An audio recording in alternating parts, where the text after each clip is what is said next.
कहानी। सास की गलती और बहू की समझदारी। एक गांव में सावित्री देवी नाम की सास रहती थीं। उनके 2 बेटे और 2 बेटियां थीं। बेटियों की शादी हो चुकी थी, लेकिन वे अक्सर मायके आ जाती थीं।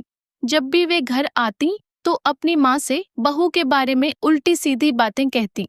माँ, तुम्हारी बहू तो अब बहुत अकड़ में रहती है, उसे घर के काम की परवाह ही नहीं।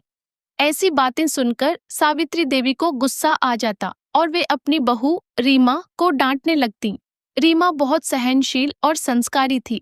वह कुछ नहीं कहती, बस शांति से घर का काम करती रहती। लेकिन एक दिन सावित्री देवी बीमार पड़ गईं। बेटियां कुछ दिनों बाद चली गईं और बेटों को काम पर जाना पड़ा।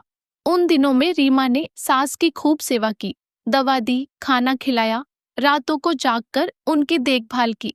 धीरे धीरे सावित्री देवी को एहसास हुआ कि जो बेटियां शिकायतें करती थीं, वे तो साथ नहीं रहीं, पर बहू ने सच्चे मन से साथ निभाया।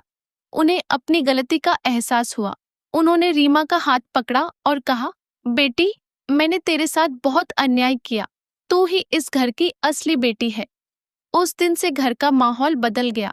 सास और बहू के बीच प्रेम और सम्मान का रिश्ता बन गया।